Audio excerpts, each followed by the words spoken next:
और आप central government में थे, एक अच्छी खासी नौकरी थी, वो आपने छोड़ दी, इस इंडस्ट्री को ज्वाइन किया। तो आपका विजन क्या है इस इंडस्ट्री को लेके? सर नौकरी की बात बताऊं तो नौकरी की तो एक डेफिनेशन है सर कि भूखे मरोगे ना और पैसे वाले कभी बनोगे। जी जी, ये तो एक ज़िंदगी काटने का जरिया है, बिल्कुल सही बात है, क्योंकि ये हमारे माँ बाप ने, हमारे समाज ने हमें जो दिखाया है, हम उसी की तरफ ज़्यादा जाते हैं। राइट। क्योंकि आज एक नौकरी एक ट्रेंड बन चुका था और हमने भी की है। राइट। लेकिन डायरेक्ट सेलिंग एक बहुत ही अलग विषय है सर। जब डीपली इसके बारे में जानकारी मिली और इसको हमने करीब से लोगों से देखा, लोगों को सुना, लोगों से मिले, तो एक अलग सी अंदर से खुशी हुई। राइट। कि यार पैसा तो दुनिया कमाती है, लेकिन यदि इसके साथ हम आते हैं तो हम औरों को भी अपने साथ पैसे कमा सकते हैं, Wonderful. जिंदगी बनवा सकते हैं। अपने लिए तो दुनिया जीती है। तो जो जॉब को लेके एक मेंटेलिटी बन गई है हमारे समाज में, तो क्या लगता है उसको दूर किया जा सकता है और ये इंडस्ट्री उसमें काम कर सकती है? सर बहुत अच्छा काम कर सकती है। ये आज का जो युवा है सर, वो जॉब की तरफ आकर्षित है, लेकिन इतनी पढ़ाई करने के बावजूद भी, इतने पैसे घर वालों के खर्च करवाने के बावजूद भी वो नहीं कमा रहा जो उसकी मतलब जरूरतें हैं। राइट। जब कोई उम्मीद के मुताबिक पैसा नहीं कमा पाता है तो वो अलग दिशा में कुछ न कुछ करने की कोशिश करता है। Right. और आज डायरेक्ट सेलिंग सिर्फ शहरों तक नहीं सर, गांव तक जी। ये पहुंच चुकी है और इसका प्रभाव बहुत जल्दी आपको देखने को मिलेगा। तो जॉब से लोगों का मोह भंग होगा और एक दिन डायरेक्ट सेलिंग इंडस्ट्री को ज्यादातर लोग ज्वाइन करेंगे। That's great. और हमारे देश में जिस प्रकार की सिचुएशन है सर, जिस प्रकार की पॉपुलेशन है, जिस प्रकार हम लोग विकासशील देश की श्रेणी में आते हैं, तो बिजनेस के लिए बहुत बड़ा स्कोप है। थोड़ा सा अगर वो मेंटेलिटी चेंज कर ली जाए और बिजनेस के अवसर अगर ढूंढे जाएं तो बहुत सारी संभावनाएं हैं हमारे देश में। हाँ, डायरेक्ट सेलिंग के लिए तो बहुत बड़ी संभावना है, लेकिन इसे बदलने के लिए हमें कुछ करना पड़ेगा। राइट। जो लोग सक्सेसफुल हैं आज इंडस्ट्री के अंदर, उन लोगों को इसके लिए बहुत बड़ी पहल करनी पड़ेगी। सर। अपने लिए काम ना करके हमें पहले समाज के लिए काम करना पड़ेगा। राइट। बड़े बड़े इंस्टीट्यूट में जाएं, उनके कॉलेज के जो डायरेक्टर हैं उनसे मिलें, हम जाकर के डायरेक्ट सेलिंग का विजन लोगों को दिखाएं राइट। कि आप यहाँ से कहाँ तक पहुँच सकते हैं।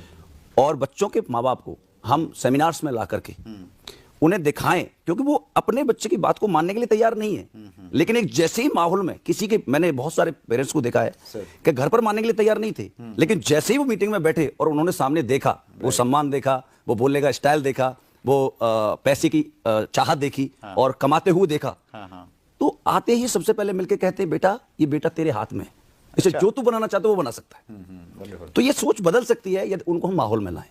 जो सीनियर लीडर्स हैं उनको पहल करनी पड़ेगी। जी sir. That's great sir. Sir आपका बहुत बड़ा नेटवर्क है, कई राज्यों में फैला हुआ है सर। और जैसा हम सब जानते हैं कि इस इंडस्ट्री में आगे बढ़ना है तो आपका नेटवर्क बड़ा होना चाहिए। जी सर। सो बड़ा नेटवर्क बनाने के लिए एक डायरेक्ट सेलर को क्या करना चाहिए? मेरे हिसाब से सर ये बहुत मुद्दा है, बहुत बड़ा और बहुत अच्छा क्वेश्चन है आपका सुरेंद्र सर। बड़ा नेटवर्क बनाने के लिए सबसे पहले खुद को एक अच्छा इंसान बनना चाहिए। अच्छा। अच्छे इंसान से ही लोग जुड़ते हैं।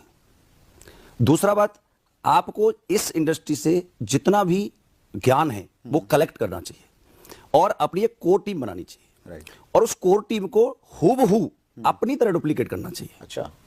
और उसकी जो कोर है, राइट। जैसे मान लो मेरी एक कोर हुई, हाँ। उसके अलावा उसकी कोर है, मतलब आपके नीचे ग्रुप, हाँ, फिर उसके नीचे वाला उसके नीचे वाला ग्रुप, राइट, और उसके नीचे वाला ग्रुप और उसके नीचे, यानी 4 लेयर तक। राइट। 4th लेयर तक मेरी एजुकेशन जानी चाहिए। अच्छा, वहां तक मैं डायरेक्ट टच बनाऊं जी। और अपनी एजुकेशन को वहां डुप्लीकेट करूं। होता क्या है सर इसमें ज्यादातर कि जितने भी हमारे लीडर्स होते हैं वो एक कोर बना देते हैं, फिर वो सोचते हैं कि ये नीचे वालों को पढ़ाएं। जी जी जी। आपने कभी ऐसा देखा है कि 10th क्लास का बच्चा 5th क्लास के बच्चों की क्लास लेता हो? नहीं, टीचर ही लेता है। टीचर लेता है। टीचर का जो ज्ञान है वो 10th के बच्चे में नहीं हो सकता ना। राइट। ज्ञान भी नहीं हो सकता, अनुभव भी नहीं है। अनुभव भी नहीं हो सकता।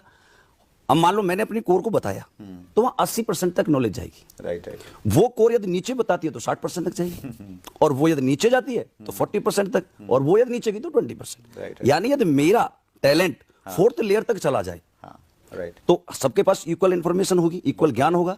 उसके अलावा यदि बड़ा नेटवर्क बनाना है तो आपको एक रोल मॉडल बनना पड़ेगा, एक ईमानदार इंसान बनना पड़ेगा। आपकी एक छवि अच्छी बनानी पड़ेगी कि जब भी कोई इंसान आपसे मिले, सर, काम करे या ना करे, लेकिन आपकी बातें हमेशा करे। मतलब मैं अगर बड़ा नेटवर्क बनाना, मुझे अच्छा इंसान बनना है, रोल मॉडल बनना है, तो मेरी अच्छी आदतें हों, बिल्कुल ईमानदार हों थोड़ा सर। और क्या क्या होना चाहिए सर? ईमानदार होना चाहिए। जो आपने कमिटमेंट किया है राइट। वो कमिटमेंट हमेशा पूरे होने चाहिए। जो टीम को बोल दिया, हाँ, फिर उसमें कोई किंतु परंतु नहीं। बिल्कुल, जहां आपने टाइमिंग दिया हुआ आपको टाइम से पहुंचना चाहिए। राइट। आपके अंदर कोई बैड हैबिट नहीं होनी चाहिए, क्योंकि लोग, नेटवर्कर जो होता है एक शीशे के महल में रहता है सर, उसे सब वॉच कर रहे होते हैं, वो किसी को कर रहा है या नहीं कर रहा इससे कोई मतलब नहीं, लेकिन उसे सब वॉच करते हैं। तो आपको एक ऐसा सिंपल, आपके अंदर अहंकार नहीं होना चाहिए,